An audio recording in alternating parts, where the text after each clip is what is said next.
Okay. આપણે અગાઉના લેક્ચરમાં વિદ્યુત સ્થિતિમાન વિશે ભણી ગયા.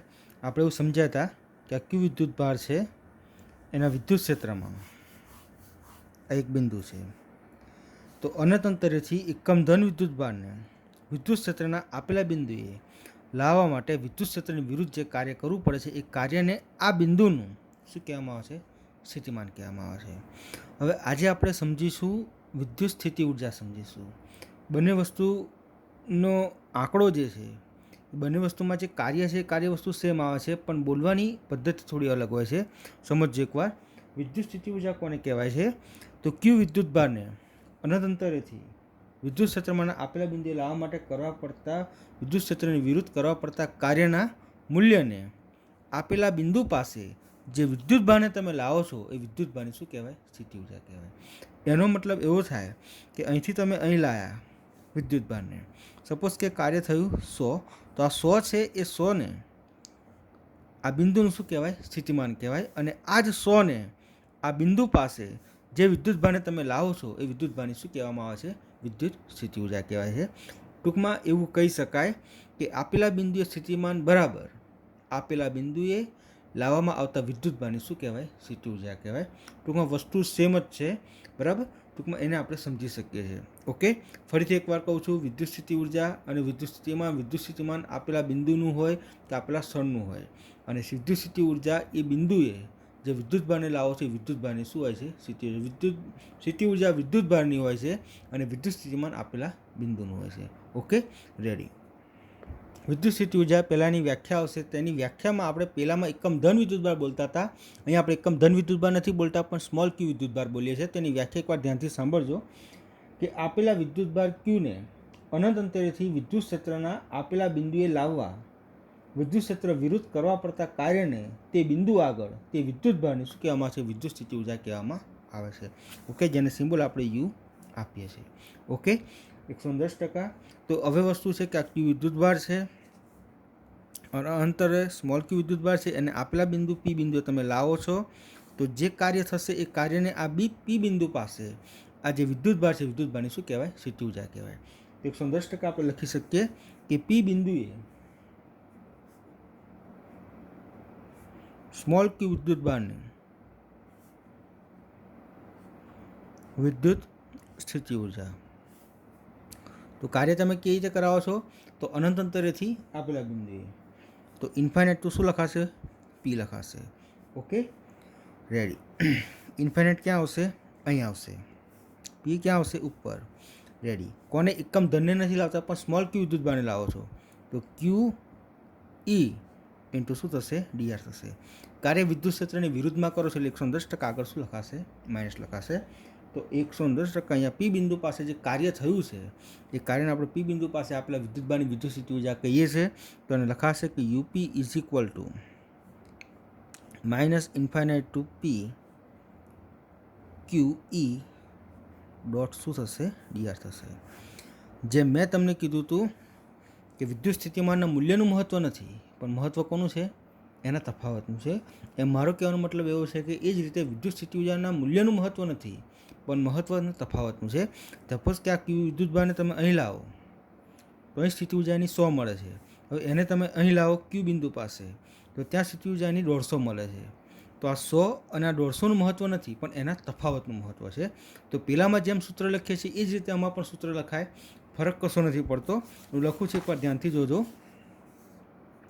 હું લખું છું ક્યુની સાપેક્ષે પીની સ્થિતિ ઉર્જા, ક્યુ બિંદુની સાપેક્ષે પી બિંદુની સ્થિતિ ઉર્જા 110% આપણે લખી શકીએ આ રીતે, યુપી માઇનસ યુક્યુ લખાય. ઓકે, ઇન્ટિગ્રેશનનું શું આવશે? ઇન્ટિગ્રેશન. આ પી ક્યાં આવશે? નીચે, અને ક્યુ ક્યાં આવશે? ઉપર. ઓકે, લખાશે ક્યુ ઈ ડોટ ડીઆર. તો આ સૂત્રોને 110% આપણે ખાસ ધ્યાનથી સમજવાનું. ઓકે, આમાં ભૂલ પડવી ના જોઈએ. ફરીથી એકવાર કહું છું, વિદ્યુત સ્થિતિ ઉર્જાની વ્યાખ્યા શું થશે?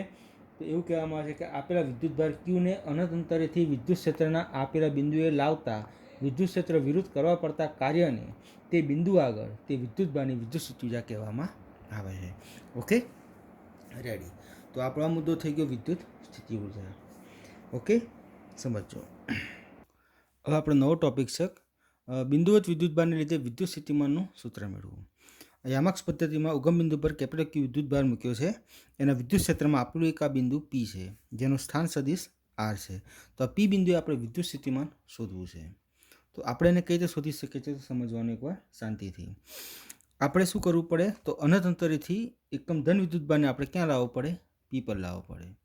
110% આપણે એ રીતે વિદ્યુત સ્થિતિમાન શોધી શકીએ છીએ. હું એમ કહું છું કે અનંત અંતરેથી પી પર લાવો કે પીથી અનંત અંતરે લઈ જાઓ, કાર્ય કેવું થવાનું છે? સેમ જ થવાનું છે. એટલે એવું કહે છે કે અહીંથી તમે સૂક્ષ્મ સ્થાનાંતર કરાવો. કેટલું સ્થાનાંતર કરાવો? ડીઆર જેટલું. અને પછી તમે સંકલન કરો તો 110% તમને સ્થિતિમાન મળી શકે છે.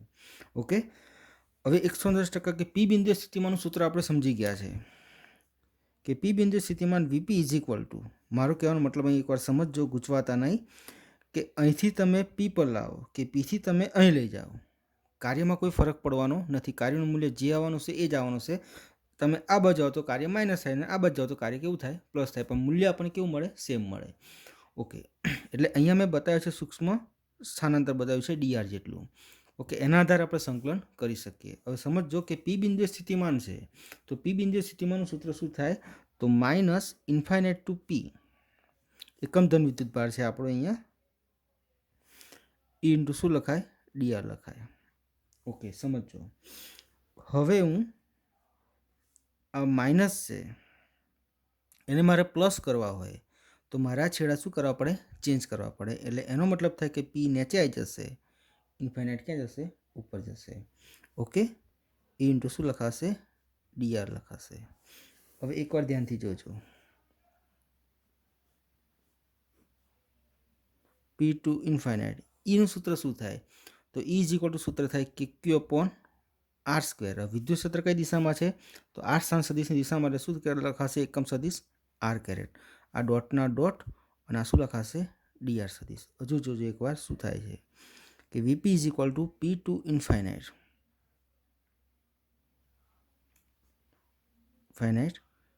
કે Q R square R caret. હવે નિયમ એવો સમજી ગયા છે આપણે, એકમ સદિશ બરાબર શું થાય? સદિશ છેદમાં સદિશનું મૂલ્ય.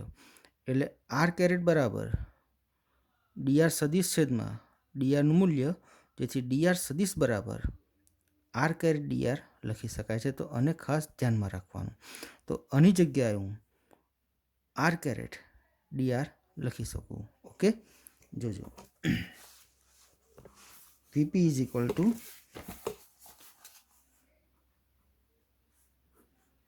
પી ટુ ઇન્ફાઇનાઇટ કે ક્યુ અપોન આર સ્ક્વેર. હવે r caret dot r caret તો આપણે સમજ્યા છે, આપણને જે દિશા છે ને આપણે સેમ દિશા છે.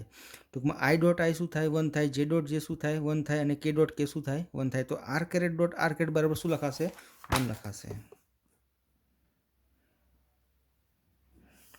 ઓકે, એ 1 નહીં લખીએ તો ચાલે, ડાયરેક્ટ શું લખીશું આપણે? ડીઆર લખીશું. ઓકે, હવે જોજો એકવાર. હવે જે તમે પી લખો છો એ પીનો સ્થાન સદિશ શું છે? તો આર છે. તો 110% પીની જગ્યાએ તમે આર લખી શકો, આર ટુ ઇન્ફાઇનાઇટ કે Q upon r square DR. હવે આપણે સંકલન કરવાનું છે. તો આ કે ક્યુ છે એને હું બહાર લઉં છું, આર ટુ શું થશે? ઇન્ફાઇનાઇટ. વધ્યું શું? 1 upon r square DR. K ક્યુના k Q r to infinite. 1 upon r square શું કહેવાય? આર માઇનસ 2 કહેવાય. થઈ ગયું? ઓકે, કે ક્યુ. હવે આર માઇનસ 2 છે એનું સંકલન કરવાનું. સંકલનમાં ખબર છે એક ઘાત ઉમેરવાની, આખી ઘાત બધે નીચે મેળવાની. તો -2 + 1 છેદમાં -2 + 1 થશે. અહીં આર મુકાશે, અહીં ઇન્ફાઇનાઇટ. તો કે ક્યુ આર -1 અને આ પાછું -1, આર ટુ ઇન્ફાઇનાઇટ. હવે જોવાનું એકવાર શાંતિથી જોજો, આ પદ માઇનસવાળું છે. આરની -1 ઘાત એટલે 1 અપોન આર લખી શકાય. આર ટુ શું થશે? ઇન્ફાઇનાઇટ. આનો મતલબ એવો થાય કે તમારે એકવાર ઇન્ફાઇનાઇટ મૂકવાનું, પછી તમારે આર મૂકવાનું. તો -1 અપોન ઇન્ફાઇનાઇટ માઇનસ નાનો કૌંસ, આની જગ્યાએ ફરીથી પાછું આર, -1 અપોન આર. થઈ ગયું? ઓકે, હવે જોજો એકવાર, 1 અપોન ઇન્ફાઇનાઇટ એટલે 0 થઈ જાય. એટલે વીપી ઇઝ ઇક્વલ ટુ કે ક્યુ 0. ઓકે, માઇનસ -1/r એટલે શું થશે +1/r. ટૂંકમાં કહી શકાય VP is equal to KQ upon શું થશે R થઈ જશે.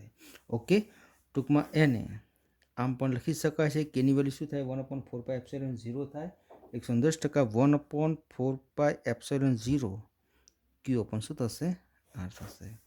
તો આપણને આ બિંદુવત વિદ્યુત ભાર છે એના કારણે R અંતરે વિદ્યુત સ્થિતિમાનનું એક નવું સૂત્ર આપણને મળી શકે છે. ઓકે, આપણે વિદ્યુત સ્થિતિમાનનું સૂત્ર કયું કયું જોયું? તો P બિંદુએ વિદ્યુત સ્થિતિમાન એટલે -∞ to P E into dr. ઓકે, પછી સ્થિતિ ઊર્જાનું સૂત્રમાં શું આવે છે? તો -∞ ટુ P એકમ ધન નથી હોતો એટલે QE ડોટ શું આવે dr આવે. ઓકે, પછી આપણે VP - VQ કરતા હતા તો P two Q E into શું લખતા હતા dr. અને વિદ્યુત સ્થિતિમાનનો તફાવત, વિદ્યુત સ્થિતિ ઊર્જાનો તફાવત એટલે UP - UQ લખીએ તો આ P two Q small QE dot શું થશે dr થશે. અને હવે આ નવું સૂત્ર મળ્યું સ્થિતિમાનનું. કયું મળ્યું? તો V is equal to KQ upon R. V is equal to 1/4πε0 Q upon R. ટૂંકમાં આ બધા સૂત્ર 1 2 3 4 5 અને 6 આ બધા સૂત્ર આપણે 110% યાદ રાખવાના અને ધ્યાનમાં રાખવાના. આપણા માટે આ સૂત્ર બહુ મહત્ત્વના છે. આપણે લગભગ કાલના વિડીયોમાં આપણે થોડા એક્ઝામ્પલ જોઈશું, એક્સ્ટ્રા એક્ઝામ્પલ, જેમાં સંકલનનો પણ શું થાય ઉપયોગ થાય. અને ધ્યાનથી સમજજો. સાદરૂપ સિમ્પલ છે. -∞ ટુ P લખ્યું, ઊંધું કરી નાખ્યું તો આવું થઈ ગયું. આની જગ્યાએ KQ પણ R² R કેરેટ લખ્યું છે. આની જગ્યાએ મેં આ રીતે બતાવ્યું R કેરેટ dr લખ્યું છે. આનું 1 થઈ જાય. ઓકે, પછી P છે એનો સ્થાન સદિશ R છે એટલે Pની જગ્યાએ તમે R લખી શકો. તો KQને બહાર કાઢે તો R2 ∞ 1/r² dr. આ 1/r² ને R -2 કહેવાય. એનું સંકલન R -2 + 1 -2 + 1 R2 ∞. આ માઇનસ લખ્યા નીચેના છેદમાં હતા એ અને R -1 લખ્યા તો માઇનસ R -1 ને 1/r કહેવાય. R2 ∞. આપણે ઇન્ફાઇનાઇટ અને Rની લિમિટ મૂકી 110% આપણે જવાબ શું મળ્યો? VP is equal to KQ upon R મળ્યો. Okay, ready? ઓકે, તો આ પણ આપણા માટે બહુ મહત્ત્વની થિયરી થાય. એક વિદ્યુત સ્થિતિ ઉર્જાની અને એક બિંદુવત વિદ્યુતભારને કારણે આપણે બિંદુ વિદ્યુત સ્થિતિમાનનું સૂત્ર મેળવવું. Okay, ready. હવે કાલે આપણે જોઈશું એક્સ્ટ્રા એક્ઝામ્પલ.